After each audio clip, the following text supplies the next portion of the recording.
The macabre spectacle, how the Nazis found fun in pain. Introduction. Between 1944 and 1945, more than 100 Nazi concentration camps were established across Europe. The most repulsive forms of torture, murder, brutality, inhuman conditions, harassment, forced labor, child abuse, and atrocious scientific experiments were carried out there. However, there were other hidden aspects that, during the post-war period, occupied a peripheral role compared to the front-page news. The camps were inhabited by Nazi personnel, who were treated as human beings and therefore enjoyed entertainment and worldly pleasures. Sadism, sport, and sexual practices were essential elements in the diet of the Nazi guards and soldiers. They also organized sporting competitions, banquets, and social events, even as victims lay dying just meters away. These activities, disguised as normality, displayed a level of perversion that transcended physical brutality, reaffirming the perpetrator's moral and psychological disconnect from their horrific surroundings. Living hell, some suffer, others enjoy. Concentration camps were created to eliminate any kind of threat to Adolf Hitler's plan. It did not matter if it was an internal or external threat related to political opponents, sexual and ethnic minorities, supposed social misfits, sexual or religious deviants. Absolutely everyone ended up in the camps, where horror and torture abounded. The Nazi high command argued that it was a rehabilitation process, and under this motto they justified the mistreatment, which was nothing more than methods designed to break the moral resistance of those who, according to them, had wrong thoughts and practices. All prisoners were stripped of any trace of identity. They abandoned their human nature to become systematic objects at the service of basic Nazi needs. Children and adults were subjected to the worst practices that anyone in their right mind could imagine. Nazi personnel lost all sensitivity and empathy for those who were considered enemies. They made no distinction between age, whether children or the elderly. They abused pregnant women without any mercy. They could do whatever they wanted with them since their lives were in their hands. Among the most atrocious practices were also those linked to entertainment, such as sports. Ring of Horror, the hell of boxing in concentration camps. Heinrich Himmler, the leader of the SS and one of the main proponents of the final solution concept, was convinced that in order to maintain high morale and interest among the workers in the concentration camps, he had to provide them with entertainment. In various meetings with Adolf Hitler, he expressed the need to allocate a budget for recreational, cultural, and sporting activities that would satisfy his men's appetite for fun. One of these spectacles was boxing, a sport that was very popular in Germany at that time. With Hitler's rise to power, this combat sport became one of the great pillars of propaganda. At the 1936 Berlin Olympic Games, German boxers such as Max Schmeling, Herbert Runge, and Willi Kaiser won the title. Due to their sporting success, they were used by Joseph Goebbels, Minister of Propaganda, to reaffirm his theory of racial superiority. Boxing was also used as a tool to channel the violence of Nazi society in a controlled manner. Officers and soldiers who carried out their duties in the service of the Third Reich were part of that society. Therefore, giving them boxing matches after a long day of work could be seen as a form of gratitude and recognition. Central to the Nazi boxing show was Victor Young Perez, a Tunisian-born Jewish boxer who was held captive in the Auschwitz-Monowitz camp. In his country, Jews were a harshly persecuted minority and were forbidden to join local sports associations. In response, Tunisian Jews created the Macabre boxing club, where both Young and his brother Benjamin trained daily. In 1925, at the age of 14, he became a professional boxer. One of his first decisions was to embroider a Star of David on his shorts, a symbol of his Jewish identity. Despite being only 1.55 meters tall and weighing 55 kilograms, he won every fight he fought in North Africa. Young did not have a big punch, but he was tireless. That was the secret of his success.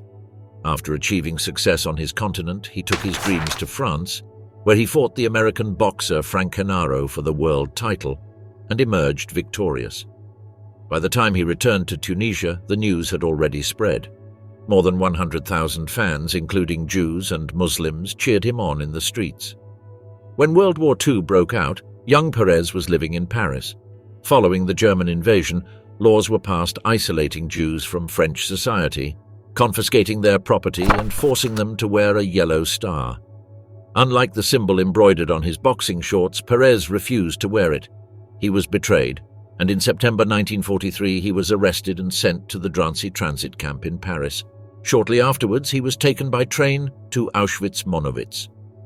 After a few weeks in the camp, several guards recognized him. They had seen him boxing in his glory days.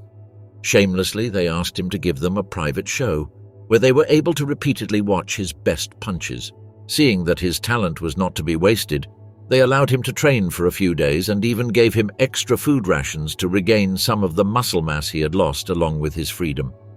After noticing a physical improvement in the athlete, they forced him to fight against an SS soldier who was corpulent, weighed around 75 kilos, and was more than 1.80 meters tall. After 3 rounds, young Perez won the fight. A few days later, in the Auschwitz ring, he faced a prisoner named Paul Steinberg. After the first fights, the guards were fascinated, and boxing became an increasingly frequent spectacle.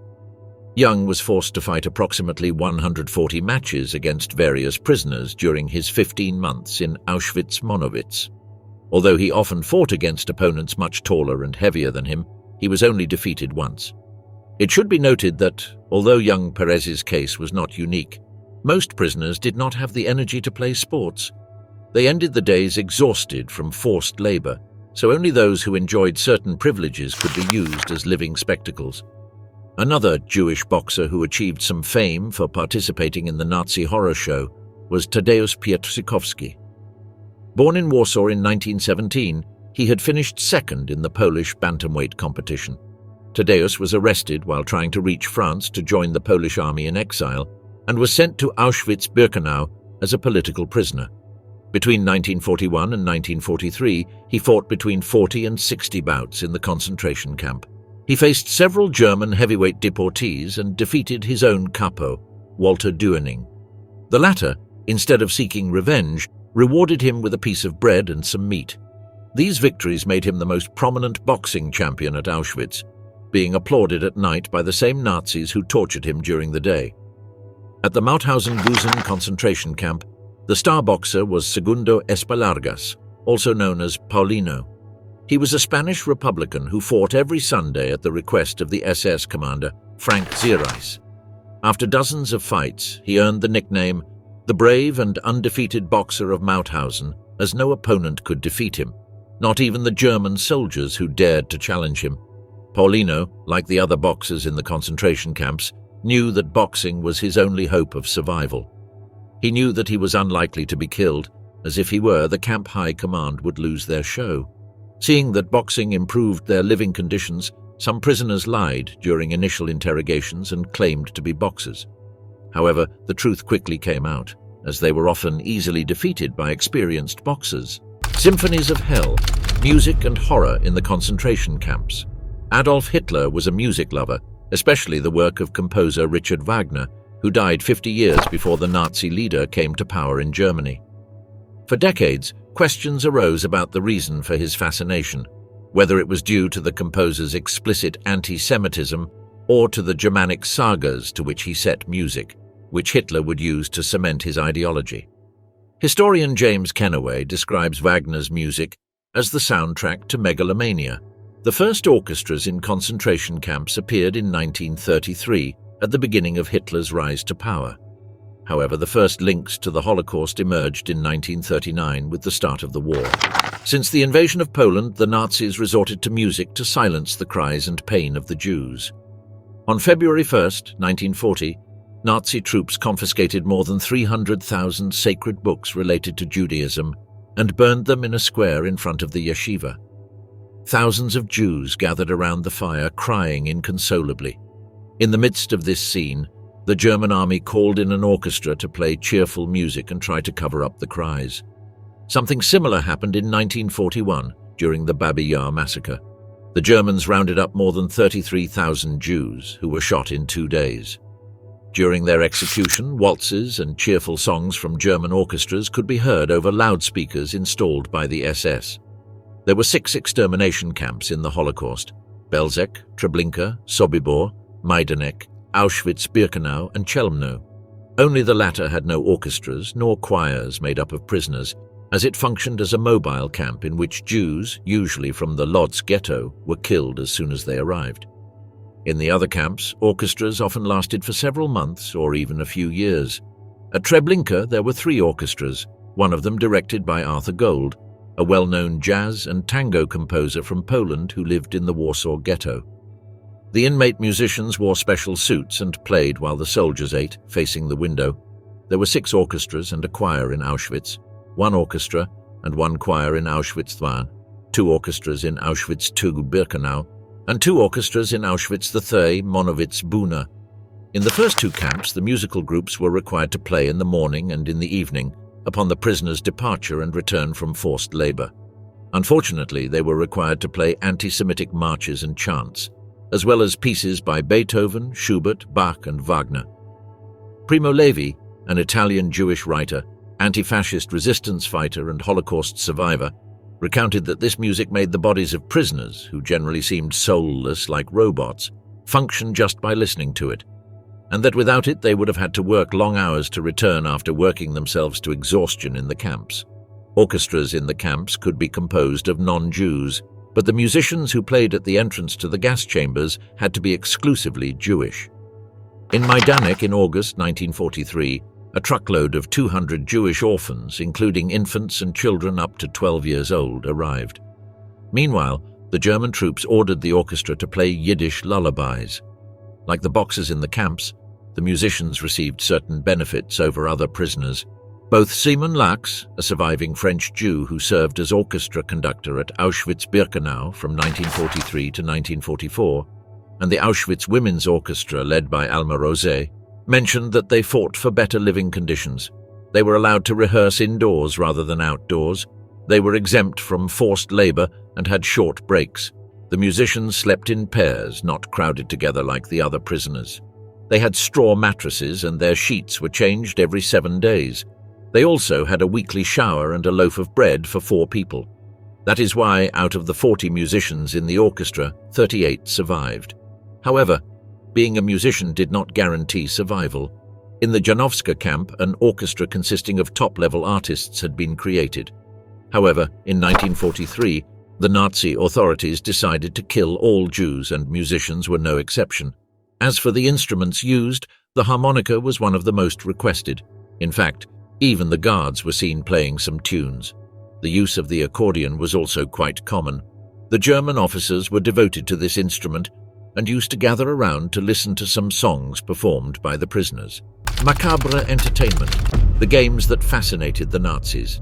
The German army spent too much time at work, so in addition to requiring sporting and musical entertainment from the prisoners, they also had to use their wits to entertain themselves. Camp commanders and directors asked higher-ranking officers to send them various board games to pass the time. They received various types of games: card games, dice games, and strategy games. One of these was Fang den Hut, which was introduced during the Weimar Republic but remained popular nonetheless. The pieces were shaped like hats and could be stacked. The board was circular, with a central cross, and appealed to the logic of the participants. It could be played by both children and adults. Other popular games were chess and checkers. Although German soldiers almost always played against each other, they sometimes challenged prisoners to see if they could beat them. In fact, the Ukrainian prisoners were chess specialists, so they often beat their superiors. This created some doubts among the Germans, as it called into question who of the two was smarter. Therefore, many of the prisoners allowed themselves to be beaten, since the possibility of a supposedly inferior person beating his German rival, considered smarter, called into question all Nazi propaganda.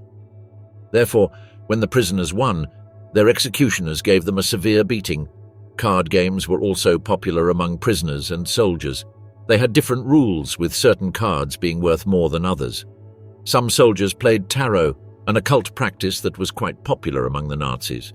Despite being extremely Catholic, they had a great interest in everything related to esotericism, astrology, alchemy, Kabbalah, and theosophy.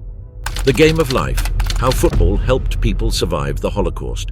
In order to keep up with the times, SS soldiers had to train hard and work on their bodies. Hours on duty were long, and German soldiers spent long periods of time in a state of stillness. Outside of work hours, they engaged in various physical exercises and sporting activities that helped them in their goal of keeping their bodies in good shape. Some of them practiced weightlifting, while others spent their time playing or watching handball and football, which was becoming increasingly popular in German lands. The Third Reich saw sport as a way of mobilizing men in a collective and competitive effort. During World War II, different teams were formed that competed in one of these sports and participated in various internal competitions in the concentration camps. S teams competed in championships against teams made up of members of other organizations, such as the Luftwaffe or the Wehrmacht.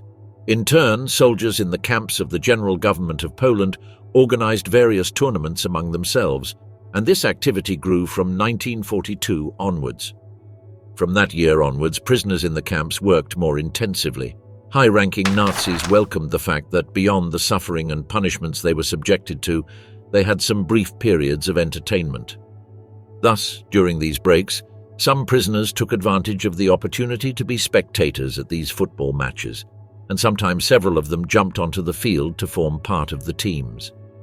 This is not surprising, since before Hitler came to power in 1933, Jews living in Germany had their own clubs where they practiced different sports, which ended up being banned and closed. The two most popular were the Bar Kochba in Frankfurt and the N4ZIS.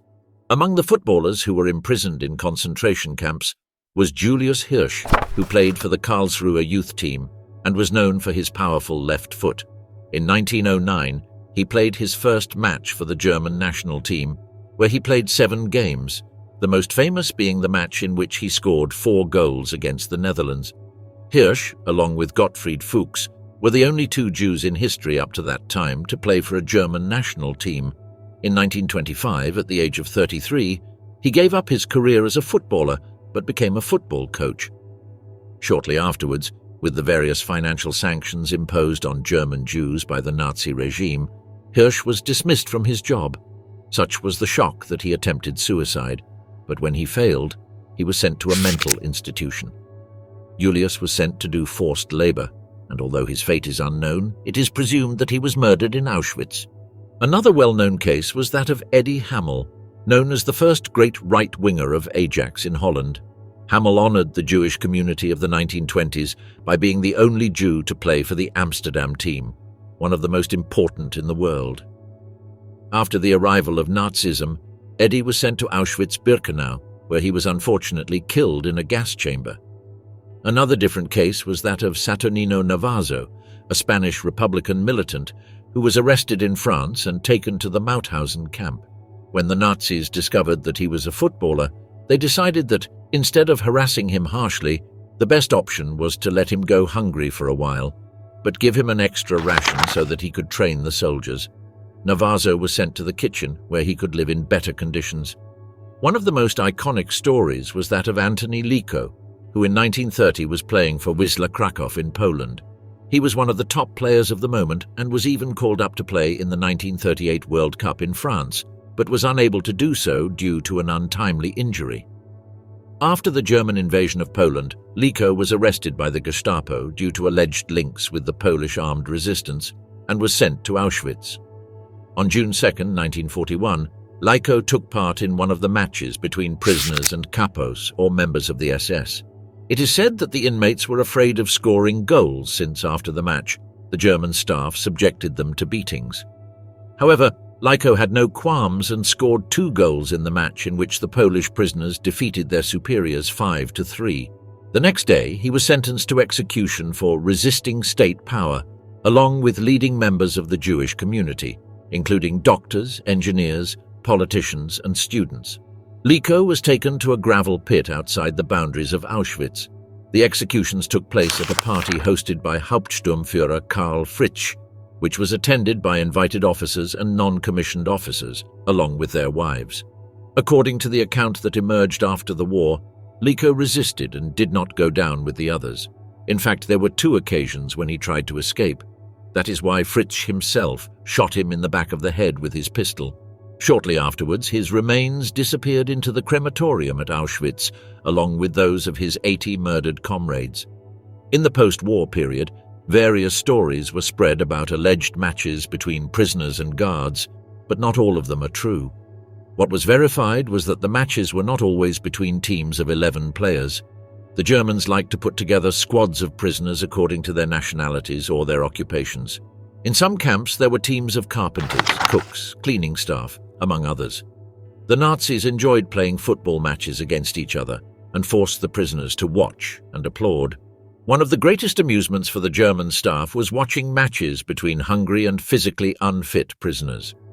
Some of them fainted on the field and were dragged by the arms as the show had to go on. The female face of evil, the story of Ilse Koch. Nazi personnel often had other forms of entertainment besides boxing, football, cards, and chess. At that time, both high-ranking members and Nazi guards had a hidden obsession with nudity and sex. They emphasized beauty by constructing a Greek-style body cult.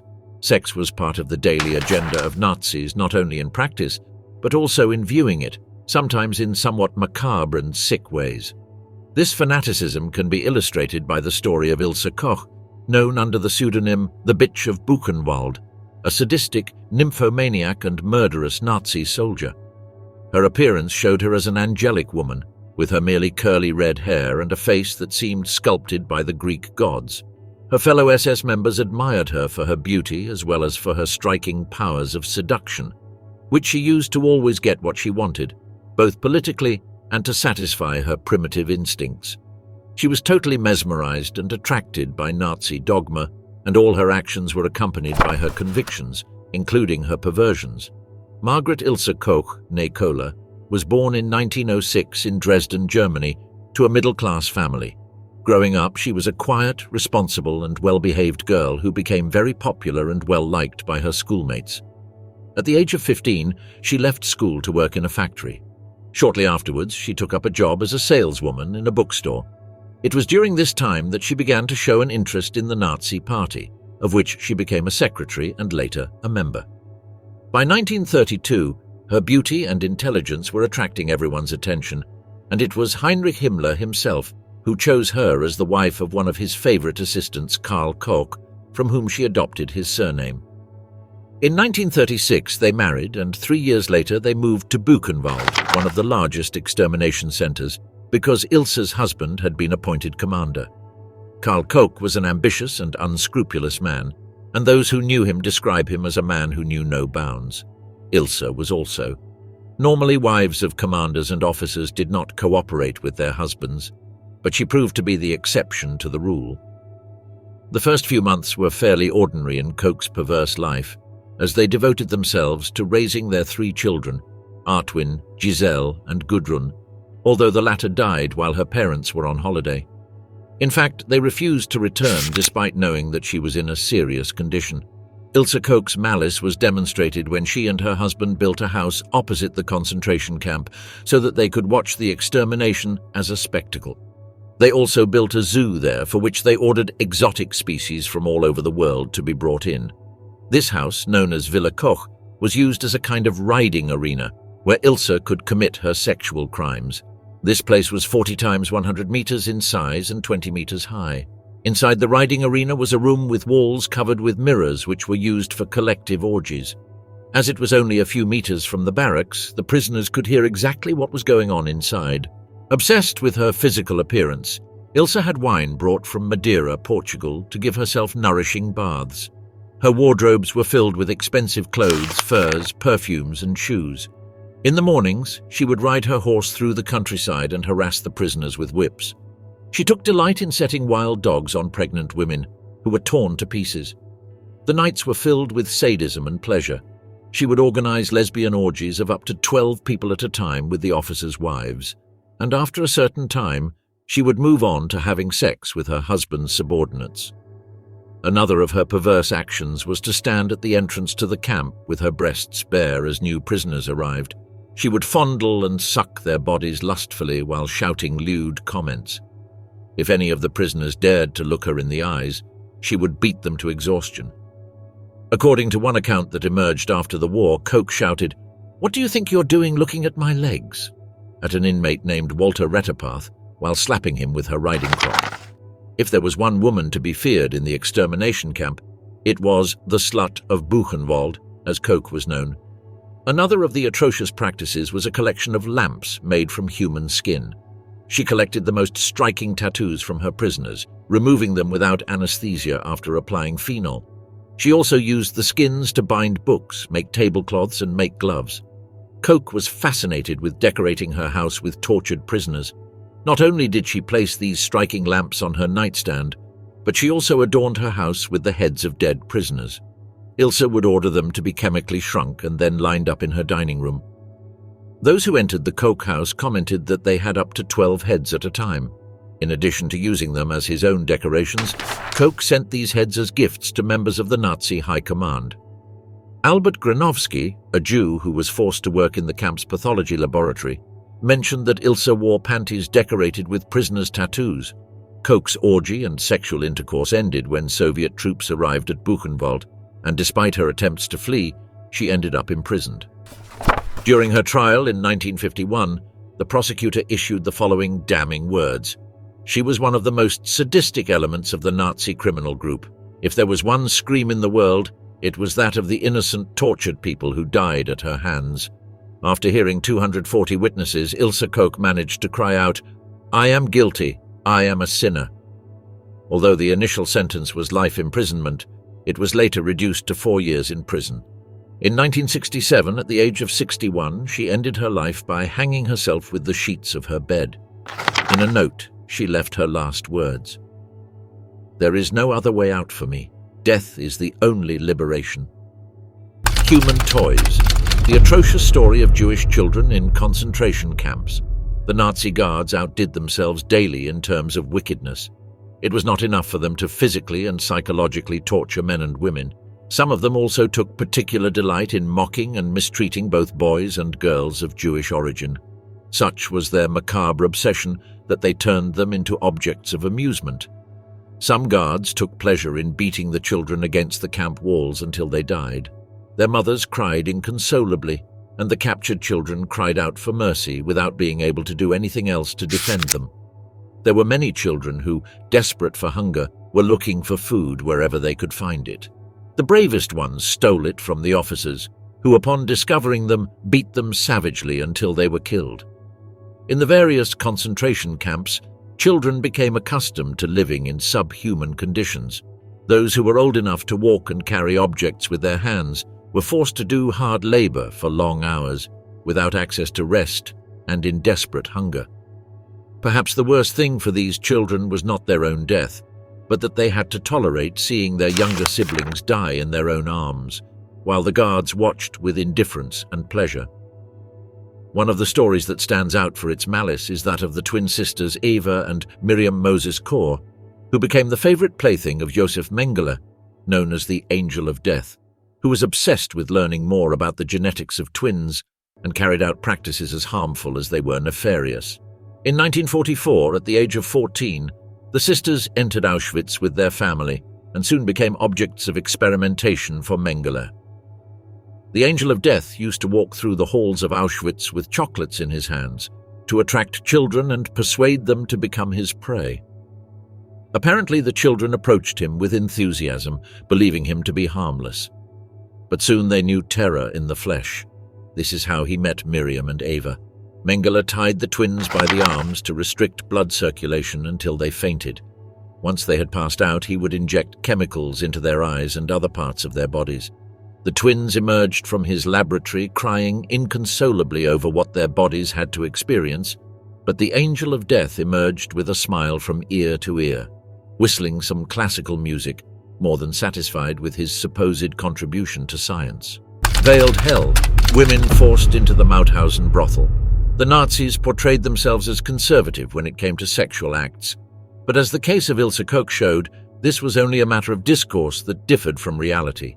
They claimed that sex was a way to enlarge the Aryan race and populate Europe with supposedly superior people, and so they encouraged both premarital sex and sex between teenagers. However, they mentioned that the goal was not based on sexual pleasure, but on obeying the Führer and his goal of territorial expansion. One of the obstacles to this goal was the existence of homosexuals. For Hitler, they represented an obstacle to reproduction. That is why he ordered the creation of a network of brothels in the different concentration camps. While death was rife in the gas chambers just a few meters away, SS soldiers and guards could engage in sexual relations to avoid forgetting their masculinity and associating with other soldiers or, worse still, having sexual relations with Jewish prisoners. The first brothel for German soldiers was the one in Mauthausen, located in Barracks 1, in a building in the Gusen subcamp. 35 lower-class German women were housed there, recruited with the promise that they would soon be liberated, but this never happened. What seemed like a promise of a life-changing experience turned into a daily nightmare. The brothel was not only open to soldiers but also to some prisoners, with the exception of Jews and Soviets. Only political prisoners of Austrian, French, Czech, Spanish and German origin were lucky. The most deserving workers in repairs, plumbing, electricity, cooking, musicians and football players also enjoyed the benefit. However, most of these lucky ones were usually looking for an affectionate moment of company and conversation, resisting sexual intercourse. They were looking for intimacy, a woman who could emotionally contain them. Men who went to the brothel had to successfully pass a medical examination to rule out possible venereal diseases. Those prisoners who were invited by their superiors and who had communist ideology usually refused the benefit and tried to raise their voices so that the rest would also oppose it and not take advantage of the sexual slavery to which women were subjected. German soldiers showed no mercy or consideration and did not hesitate to treat the sex slaves working in the brothels as objects. They were forced to have sex with up to 5 men a day in 15-minute shifts that cost 2 Reichsmarks, which never passed through the hands of the sex workers. They were often watched along with their clients by SS men spying through the peepholes. It is estimated that approximately 200 women passed through the Mauthausen brothel and provided their services until the arrival of the Allies. But this was not the only brothel. There were dozens scattered throughout Germany. The second brothel was the one in Auschwitz, established on June 30th, 1943, and 2 weeks later the same was done in Buchenwald. In 1944 they gave life to the brothels of Neuengamme, Dachau, Dora Mittelbau and Flossenburg. Usually these brothels were built like the barracks, with small individual rooms for more than 20 prisoners, which were controlled by a foreman or an Aufseherin. In addition to women of humble class, they also recruited prisoners from the Ravensbrück women's concentration camp. They then selected based on beauty. The prettiest were sent to SS brothels, the least beautiful to brothels run by soldiers, and prisoners who were not in the best physical condition were taken to brothels in the concentration camps. Women were continually replaced due to exhaustion or illness, and then sent away to certain death. Many of them were forced to undergo abortions and sterilizations that led to tragic fates. The capos used these services more than anyone else. The most popular time was at night, which began at 8 a.m. and ended at 10 a.m. In addition, Sunday was the worst day for sex slaves, as they had to work all afternoon. There is evidence that sex slaves often had tattoos on their chests with the inscription, "Country Whore, End." All of these resources were used with the same objective, to keep Nazi personnel from getting bored, to keep them focused on their work, and to keep them aligned with the National Socialist ideology. For the Nazi High Command, the consequences and the suffering caused to people who did not belong to the supposed Aryan race were not important, so any effort that benefited their men had to be made, since they felt that this would guarantee them final victory. Board games, sports, tarot, brothels, and sexual orgies were part of a dangerous anything goes that only generated incurable wounds among the victims and survivors of the Holocaust and World War II.